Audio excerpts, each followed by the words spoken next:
নমস্কাৰ, মই অমৰজ্যোতি বৰ্মন প্ৰথমে আপোনালোকক স্বাগতম জনাইছো মই অন্যতম বিদ্যালয়। আজি আপোনালোকৰ কাৰণে লৈ আহিছোঁ সমাজ বিজ্ঞানৰ ক্লাছ 6ৰ তিনিটা চেপ্টাৰ, মানে জিঅ'গ্ৰাফী পৰ্চনৰ তিনিটা চেপ্টাৰ। যিহেতু এটা ভিডিঅ'ত গোটেইখিনি আলোচনাটো কৰিব নোৱাৰোঁ, তিনিটা চেপ্টাৰ হিচাপত মই আপোনালোকক শিকাবলৈ চেষ্টা কৰিম। মানে SCERT তৰফৰ পৰা মেক্সিমাম কুৱেশ্যন আহে, আপোনালোকৰ SCERT যিবিলাক বুক আছে তাৰ পৰা মেক্সিমাম কুৱেশ্যন আহে ক্লাছ 6 to 8। তো সেইখিনি আমি চাবই লাগিব, আৰু কেনেকুৱা ধৰণৰ প্ৰশ্ন আহে সেইখিনি আজি এই ভিডিঅ'টো ডিছকাশ্যন কৰা আছে। একদম বহুত ইম্পৰ্টেণ্ট ভিডিঅ' এইটো আপোনালোকৰ কাৰণে, যিহেতু DL আপোনালোকৰ অতি সোনকালে আহি আছে। তো কেনেকুৱা ধৰণৰ প্ৰশ্ন আহিব মই ভালকৈ ডিছকাছ কৰা আছে, আপোনালোকে এবাৰ চাই ল'ব, বুজি পাইছে? তো লগতে এটা কথা কওঁ যে ই বুকৰ কাম চলি আছে। যোৱাকালি মই ফোন কৰি সকলোকে জনাই দিছিলোঁ যে ই বুকৰ কাম কৰিবলৈ অতি সোনকালে, মোটামুটি এইটো সপ্তাহত ভিতৰতে আপোনালোকৰ আহি যাব। 20-30 জন মানুহে কাম কৰিব ই বুক এখনত, মানে 20-30 জনৰ এক্সপিৰিয়েঞ্চ থাকিব সেই ই বুকখনত। তো আপোনালোকৰ কাৰণে বহুত হেল্পফুল হ'ব সেইখন ই বুক। তো অতি সোনকালে আহিছে। তো আজি ভিডিঅ'টোলৈ আগবাঢ়ো বলক। আজি আমি আলোচনা কৰিম 6ষ্ঠ শ্ৰেণীৰ সমাজ বিজ্ঞানৰ বিষয়ে, মানে জিঅ'গ্ৰাফীৰ প্ৰশ্নটো আজি আলোচনা কৰিম। তিনিটা চেপ্টাৰ আজি আলোচনা কৰিম, আৰু তিনিটা চেপ্টাৰ আজি যি আহিব এই তিনিটা চেপ্টাৰৰ পৰা সেইখিনি কথা আমি ডিছকাশ্যন কৰিম, বুজি পাইছে? তো প্ৰথম চেপ্টাৰটো মই আৰম্ভ কৰিছোঁ। প্ৰথম চেপ্টাৰটো হৈছে সৌৰজগতত আমাৰ পৃথিৱী।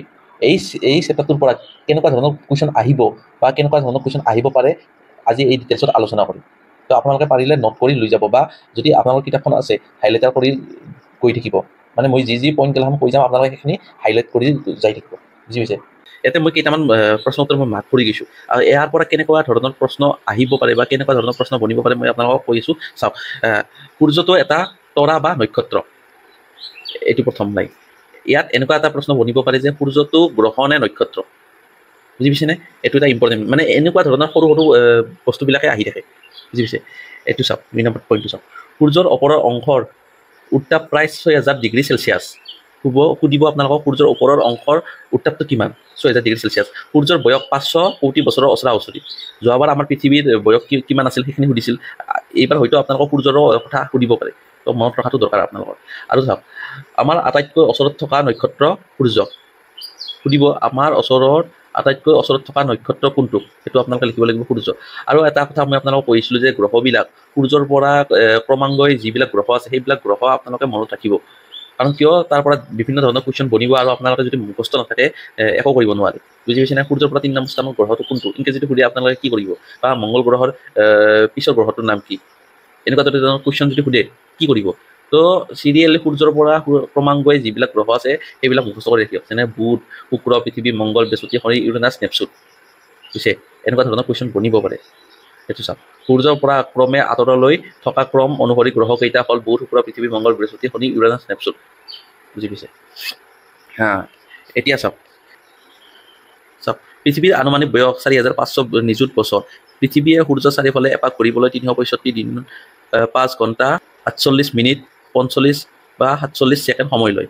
এইটো ধৰণৰ কুৱেশ্যন বনিব পাৰে, তো মনত ৰখাটো দৰকাৰ আপোনালোকৰ। সূৰ্যৰ পৰা দূৰত্ব অনুসৰি শুক্ৰ গ্ৰহ সৌৰজগতৰ দ্বিতীয় গ্ৰহ। এইচা আপোনালোকক কৈছোঁ না, এনেকুৱা ধৰণৰ কুৱেশ্যন বনিব। দ্বিতীয় গ্ৰহটো কোনটো, সূৰ্যৰ পৰা দূৰত্ব অনুসৰি তৃতীয় গ্ৰহটো কোনটো, এনেকুৱা ধৰণৰ কুৱেশ্যন আহি যায়। সূৰ্য গ্ৰহৰ ঘূৰণ অন্য গ্ৰহৰ ওলোটা, মানে বাকী গ্ৰহতকৈ শুক্ৰ গ্ৰহটো অকণমান ওলোটা। কিয় ওলোটা? পূবৰ পৰা পশ্চিমলৈ ঘূৰে। বাকী গ্ৰহবিলাক সাধাৰণতে কি হয়, পশ্চিমৰ পৰা পূবলৈ ঘূৰে, কিন্তু শুক্ৰ গ্ৰহটো এনেকুৱা এটা গ্ৰহ পূবৰ পৰা পশ্চিমলৈ ঘূৰে, বুজি পাইছেনে? এনেকুৱা ধৰণৰ কুৱেশ্যন আহিব। ইয়াতে এটা ইম্পৰ্টেণ্ট পইণ্ট আছে, মই আপোনালোকক পঢ়ি শুনাইছোঁ। 2006 চনৰ আগষ্ট মাহলৈকে প্লুট'ক সৌৰজগতৰ 9ম গ্ৰহ হিচাপে জনা গৈছিল, কিন্তু 2006 চনৰ পিছত আন্তৰ্জাতিক জ্যোতিৰ্বিজ্ঞান সংস্থাই প্লুট' গ্ৰহক অন্য গ্ৰহৰ দৰে নকৈ এক বাওনা গ্ৰহ বুলিহে কৈছে। প্লুট' গ্ৰহৰ বিষয়ে সংস্থাটোৱে কৈছে যে এই গ্ৰহ নিজৰ কক্ষপথেৰে ঘূৰাৰ উপৰিও আন গ্ৰহৰ কক্ষপথেৰেও ঘূৰা দেখা গৈছে, গতিকে ইয়াক এটা প্ৰকৃত গ্ৰহ বোলা নাযায়। বুজি পাইছে? কোনটো সংস্থাই কৈছিল, এইটো এটা মষ্ট ইম্পৰ্টেণ্ট কুৱেশ্যন এইবাৰ আহিব আপোনালোকৰ। আপোনালোকে মনত ৰাখিব যে আগতে 2006 চনলৈকে আগষ্ট মাহলৈকে 9 নম্বৰ গ্ৰহ বুলি আমাক জনা হৈছিল প্লুট'ক, কিন্তু এতিয়া কিমান থাকিব? সৌৰজগতৰ গ্ৰহ 8টা গ্ৰহ থাকিব। সুধিব যে সৌৰজগতৰ বৰ্তমান গ্ৰহ কেইটা, এতিয়া আপোনালোকে লিখিব লাগিব 8টা। আৰু গ্ৰহৰ হ'ব লাগিলে গ্ৰহৰ ধৰ্মটো কি? সূৰ্যক কেন্দ্ৰ কৰি নিজৰ কক্ষপথেৰে ঘূৰিব লাগিব, বুজি পাইছে? গ্ৰহই বেলেগৰ কক্ষপথেৰে ঘূৰিব নোৱাৰে, গ্ৰহৰ নিজৰ কক্ষপথেৰেহে ঘূৰিব লাগিব সূৰ্যক কেন্দ্ৰ কৰি। এইটো এটা ইম্পৰ্টেণ্ট কুৱেশ্যন, বুজি পাইছে? চাওক, এইটো এটা ইম্পৰ্টেণ্ট কুৱেশ্যন। পৃথিৱীৰ চাৰিওফালে পৰিভ্ৰমণ কৰি থকা চন্দ্ৰ হ'ল পৃথিৱীৰ একমাত্ৰ উপগ্ৰহ। পৃথিৱীৰ উপগ্ৰহ কোনটো? এইটো হৈছে চন্দ্ৰ। আমি সৰুতে পাইছোঁ, এইটা হয়তো আপোনালোকে পাহৰিব পাৰে। এইখিনি এতিয়া আকৌ মনত পেলাই দিছোঁ আপোনালোকক যে সূৰ্যৰ পৃথিৱীৰ উপগ্ৰহ কোনটো? এইটো হৈছে চন্দ্ৰ। মানে পৃথিৱীক কেন্দ্ৰ কৰি চন্দ্ৰটোৱে ঘূৰে পৃথিৱীৰ চাৰিওফালে বুজি পাইছে 1906 চনত গেলিলিও গেলিলিয়ে দূৰবীক্ষণেৰে প্ৰথম চন্দ্ৰক পৰ্যবেক্ষণ কৰে মানে দূৰবীক্ষণ যন্ত্ৰ পোনপ্ৰথমে কোনে সজাইছিল সেইটো হৈছে গেলিলিও গেলিলিয়ে কিমান চনত 1609 চনত তেওঁ সজাইছিল মানে অলপ ক্ৰিটিকেলকৈ দিছে যাতে আপোনালোকে বুজিখিনি নাপায় আৰু এতে আপোনালোকে নিজে জানিব লাগিব যে দূৰবীক্ষণ কোনে সজাইছিল গেলিলিও গেলিলিয়ে কিমান চনত 1609 চনত আৰু 1609 চনত সজাই কি পৰ্যবেক্ষণ কৰিছিল এইটো হৈছে চন্দ্ৰ পৰ্যবেক্ষণ কৰিছিল নীল আৰ্মষ্ট্ৰং হৈছে চন্দ্ৰত প্ৰথম খোজ দিয়া মানৱ 1969 চনত 20 জুলাই তাৰিখে এপল' 11ৰে যাত্ৰা কৰিছিল বুজি পাইছে আৰু কোনখন দেশৰ পৰা সোভিয়েট ইউনিয়নৰ পৰা সুধিব ক'ৰ পৰা প্ৰথম চন্দ্ৰয়ান 1 লঞ্চ কৰিছিল সেইটো শ্ৰীহৰিকোটাৰ পৰা দক্ষিণ ভাৰতৰ শ্ৰীহৰিকোটাৰ পৰা কিমান চনত 2008 চনত 22 অক্টোবৰ তাৰিখে বুজি পাইছে ক'ত প্ৰেৰণ কৰিছিল চন্দ্ৰলৈ প্ৰেৰণ কৰিছিল আমি বাস কৰা কোনখন তৰকা ৰাজ্য সেইটো হৈছে হাতীপতি তৰকা ৰাজ্য এই সৰুতে পাইছিলোঁ আমাৰ ভাৰতে প্ৰেৰণ কৰা কেইটামান উপগ্ৰহ কৃত্ৰিম উপগ্ৰহ হ'ল ইনচাট IRS ইডুচেট এইটো এটা ইম্পৰ্টেণ্ট কুৱেশ্যন মানে অবজেক্টিভত আহিব আপোনালোকৰ অপশ্যনেল আহিব কোনটো শুদ্ধ উত্তৰ আপুনি বাছি উলিয়াব লাগিব যে এইটো হৈছে কৃত্ৰিম উপগ্ৰহ আমাৰ ভাৰতৰ কোনটো কৈছিল ইনচাট IRS ইডুচেট এটা আহি যায় যাবৰ চাগে আহিছিল এইটো সূৰ্য আৰু ইয়াৰ চাৰিওফালে ঘূৰি থকা 8টা গ্ৰহ বুজি পাইছেনে 9 নম্বৰ গ্ৰহ আছিল সেইটো হৈছে প্লুটো সেইটো বাদ পৰিল এতিয়া 8টা গ্ৰহে আছে বৰ্তমান সূৰ্য আমাৰ পৃথিৱীৰ ওচৰত থকা উজ্জ্বল উত্তপ্ত নক্ষত্ৰ সূৰ্য হ'ল সকলো শক্তিৰ উৎস এনেকুৱা ধৰণৰ আহে সূৰ্য হ'ল দেশ উৎস সকলো শক্তিৰ উৎস বা সূৰ্য হ'ল সকলো শক্তিৰ দেশ উৎস আপোনালোকৰ এনেকুৱা ধৰণৰ আহি যায় খালি ঠাই পূৰণ কৰা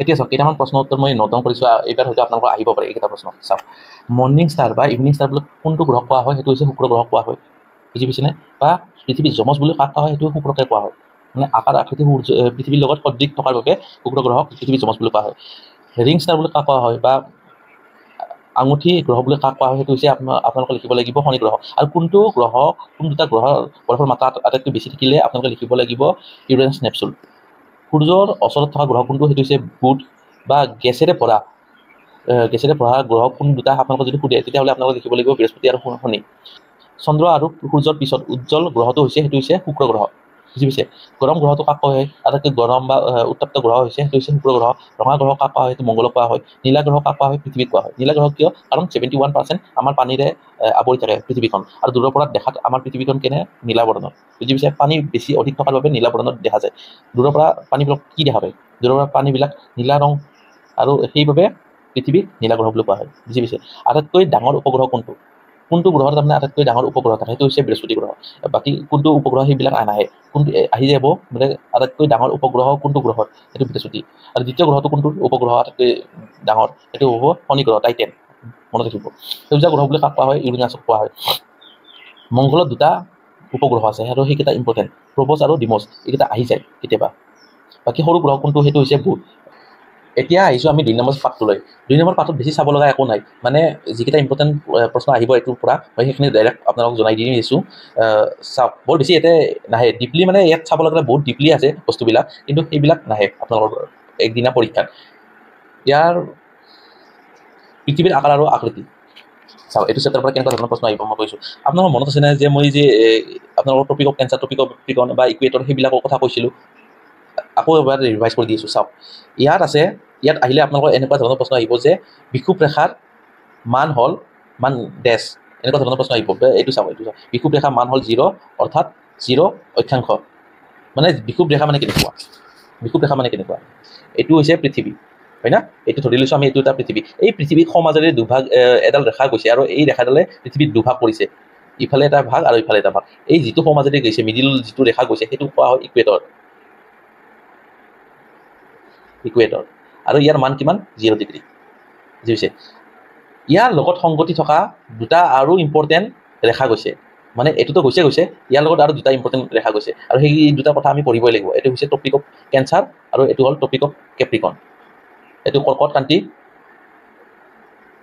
এইটো মকৰ ক্ৰান্তি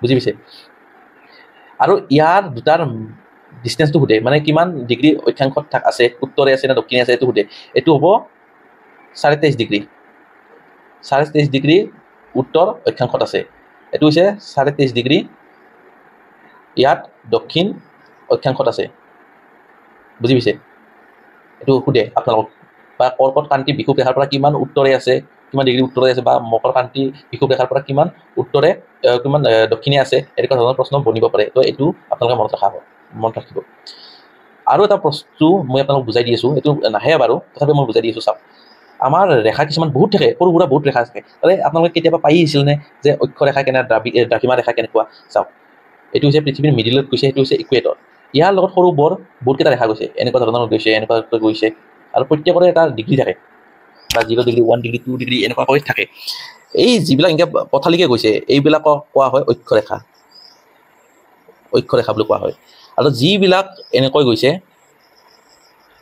এইটো কোৱা হয় দ্ৰাঘিমা ৰেখা আপোনালোকে মনত ৰাখিব মই যেনেকৈ মনত ৰাখিছোঁ সেইটো হৈছে দ্ৰাঘিমা ৰেখা মানে দীঘল দ্ৰাঘিমা ৰেখা মানে দীঘল এইটো এটা ট্ৰিক হয় দ্ৰাঘিমা ৰেখা মানে দীঘল আপোনালোকক যদি সুধিব এনেকুৱা ধৰণৰ ৰেখা নুসুধে বাৰু এইটো এক্সামত নুসুধে তথাপি মনত ৰাখি থৈ দিয়ক বোলে দ্ৰাঘিমা ৰেখাবিলাক এনেকুৱা হয় বুজি পাইছে এইটো চাওক এইটো মেপখন আপোনালোকে চালে মনত পৰি যাব এইডাল ইকুৱেটৰ পৃথিৱী সমাজেৰে দুভাগ কৰিছে আৰু এইবিলাক মণ্ডলৰ কথা কৈছোঁ না কিয় ভাগ কৰিছে তাৰমানে এইবিলাক মণ্ডলক নিৰীক্ষণ কৰিবৰ কাৰণে এইবিলাক এনে কাল্পনিক ৰেখা কিছুমান ভাগ কৰি থৈছে এইটো হৈছে 23.5 ডিগ্ৰী গৈছে এইটো হৈছে 23.5 ডিগ্ৰী দক্ষিণে গৈছে বুজি পাইছে আৰু এটা ইম্পৰ্টেণ্ট মই কৈছিলোঁ মই সিদিনাখন পৰীক্ষাত আপোনালোকে সিদিনাখন মই কিবা কুৱেশ্যন পেপাৰ ডিছকাশ্যন কৰোঁতে কৈছিলোঁ যে এই তিনিটা ৰেখা কৰ্কট ক্ৰান্তি বিষুৱ ৰেখা আৰু মকৰ ক্ৰান্তি এই তিনিটা ৰেখা কোনখন দেশক তাৰমানে পাৰ হৈ পৰি গৈছে কোনোবা এখন দেশক তাৰমানে এই তিনিটা ৰেখাই একেলগে পাৰ কৰি গৈছে এইটো হৈছে আফ্ৰিকা মহাদেশক এই তিনিডাল ৰেখাই পাৰ কৰি গৈছে আৰু এটা ইম্পৰ্টেণ্ট আহিব ইয়াৰ পৰা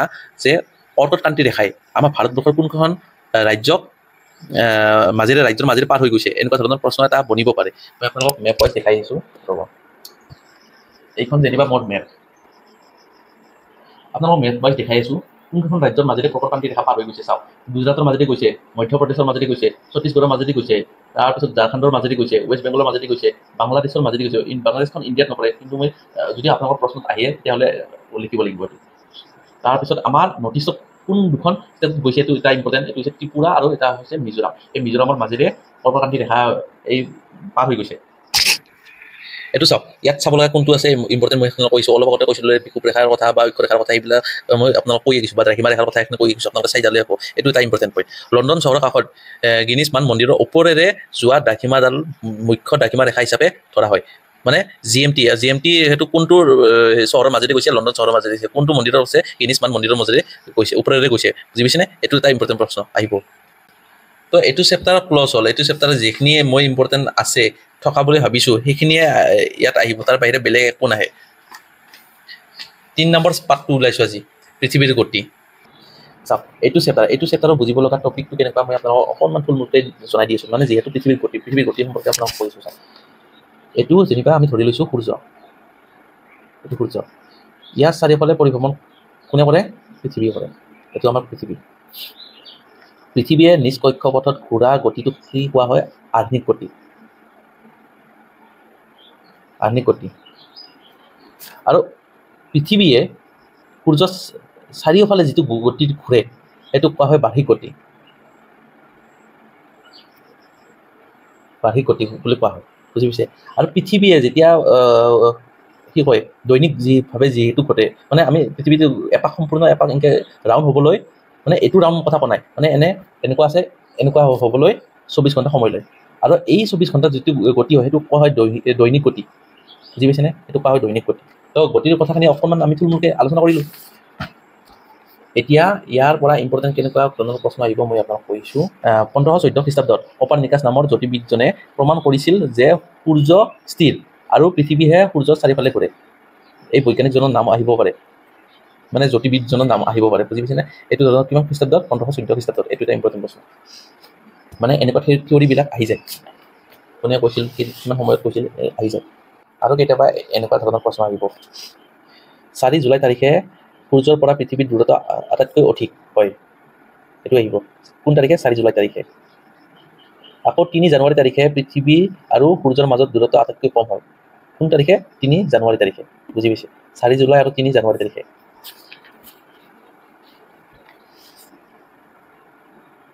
এটা ইম্পৰ্টেণ্ট প্ৰশ্ন আছে আৰু সেইখিনি মই অলপ এক্সপ্লেইন কৰি বুজাই দিছোঁ 21 জুন তাৰিখে সূৰ্যৰ ৰশ্মি কৰ্কট ক্ৰান্তিৰ ওপৰত পোনপটীয়াকৈ পৰে আৰু এই অৱস্থানক কৰ্কট সংক্ৰান্তি বোলা হয় চাওক মানে কেনেকুৱা হয় মই কৈ আছোঁ এইটো যেনিবা আমাৰ পৃথিৱী এইটো হৈছে সূৰ্য ইয়াত আপোনালোকক অলপ আগতে কৈছোঁ যে টপিক অফ কেঞ্চাৰ আৰু টপিক অফ কেপ্ৰিকন আৰু বিষুৱ ৰেখা। এইটো Tropic of Cancer, Tropic of Cancer, Tropic of Capricorn. এইটো এই 21 জুন তাৰিখে সূৰ্যৰ ৰশ্মি এইখিনি অঞ্চলটোত পোনপটীয়াকৈ পৰে। সেইবাবে কি হয় 21 জুন তাৰিখে ইয়াত কি হয় দিন দীঘল হয় আৰু ৰাতি ছুটি। বুজি পাইছে? কোনদিনাখন 21 জুন তাৰিখে। আপোনালোকক এইটো এটা ইম্পৰ্টেণ্ট প্ৰশ্ন, এইটো যিকোনো কম্পিটিটিভ এক্সামত মই মেক্সিমাম দেখিছোঁ এনেকুৱা ধৰণৰ প্ৰশ্ন আহে যে কোন তাৰিখে দিনটো অকণ দীঘল হয় আৰু ৰাতি ছুটি হয়। এইটো হৈছে 21 জুন তাৰিখে। আৰু কোন তাৰিখে আছিল 22 ডিচেম্বৰ। 22 ডিচেম্বৰ তাৰিখে সূৰ্যৰ ৰশ্মি এই মকৰ ক্ৰান্তিৰ বাগে মানে টপিক অফ কেপ্ৰিকনৰ বাগে পোনপটীয়াকৈ পৰে বাবে এইখিনি ঠাইত ৰাতি দীঘল হয়। বুজি পাইছে? ভাবিব পাৰে আপোনালোকৰ এটা ইম্পৰ্টেণ্ট প্ৰশ্ন 21 জুন তাৰিখে কি হয় আৰু 22 ডিচেম্বৰ তাৰিখে কি হয়, এইটো এটা ইম্পৰ্টেণ্ট প্ৰশ্ন। এই ডেটকেইটা আপোনালোকে মনত ৰাখিবলৈ নাপাহৰিব, ডেটকেইটা বহুত ইম্পৰ্টেণ্ট ডেট। বুজি পাইছেনে? এনেকুৱা 21 জুন তাৰিখে হৈছে দিনটো দীঘল ৰাতি ছুটি আৰু 22 ডিচেম্বৰ তাৰিখে দিনটো ছুটি ৰাতি দীঘল। বুজি পাইছে? আৰু এইটো 4 জুলাই তাৰিখে সূৰ্যৰ পৰা পৃথিৱীৰ দূৰত্ব আটাইতকৈ বেছি আৰু 3 জানুৱাৰী তাৰিখে সূৰ্যৰ পৰা পৃথিৱীৰ দূৰত্ব আটাইতকৈ কম হয়। এই ডেটকেইটা মনত ৰাখিব। তো বিশেষ একো নাই এই দুটা চেপ্টাৰত। বাকী প্ৰথম চেপ্টাৰটোত অলপ জানিব লগা কিছুমান টপিক আছিল, সেইবিলাক গ্ৰহৰ ওপৰত আছিল। তো আজিৰ ভিডিঅ'টো আপোনালোকে চাই কেনেকুৱা পালে এবাৰ কমেণ্ট কৰি জনাই দিব। লগতে মেথছৰ ক্লাছ আহিছে, হয়তো আজি ৰাতি মই মেথছৰ ক্লাছ এটা কৰোঁ। এক্সামত ইমান টাফ লেভেলৰ মেথছ নাহে, তো এইখিনি আপোনালোকক ধুনীয়াকৈ শিকাব পাৰিম বা এইখিনি আপোনালোকে পাছ কৰি যাব। যিখিনি শিকাম আপোনালোকৰ পাছ কৰি যোৱাত সুবিধা হ'ব। তো কমেণ্ট কৰি জনাই দিব।